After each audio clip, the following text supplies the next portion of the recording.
Close your eyes for a moment. Imagine it is the year 1325. The air is warm in the port city of Tangier, Morocco. A young man, only 21 years old, stands at the edge of his city. He is not a soldier, nor a wealthy merchant. He is a student of law, a scholar. His name is Ibn Battuta. On this day, he makes a choice that will change history.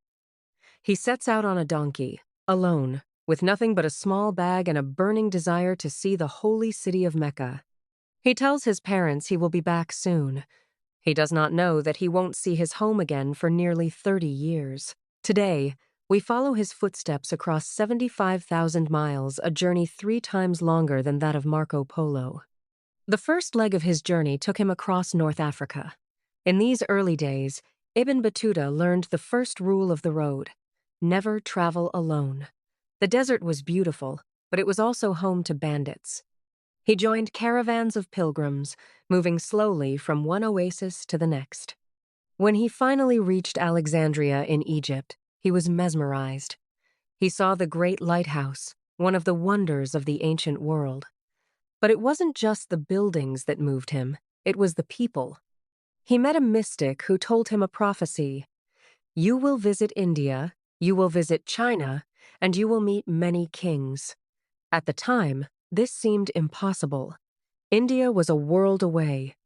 China was a myth.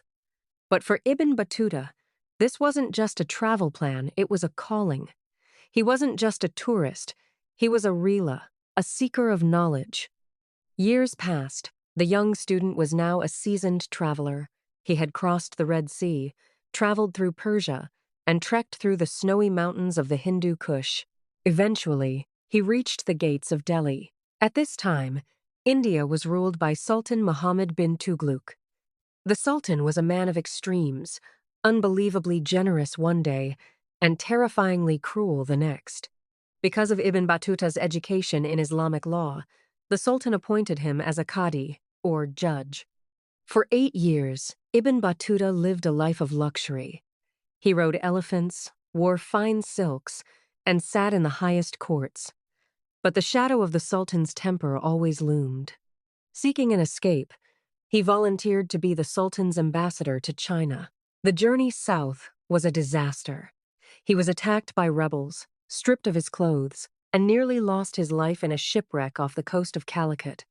Yet, even as he stood on the shore with nothing but his prayer mat, he did not turn back. He went to the Maldives, where he stayed for a year, enjoying the turquoise waters and serving again as a judge, before finally sailing toward the east. He reached China, marveling at the scale of the Grand Canal and the craftsmanship of Chinese silk. He saw the ends of the known world, but by 1346, a deep longing began to pull at his heart. It was time to go home.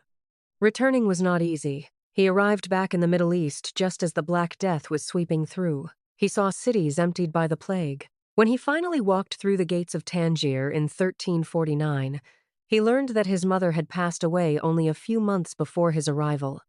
The boy who left on a donkey had returned as a man who had seen the world.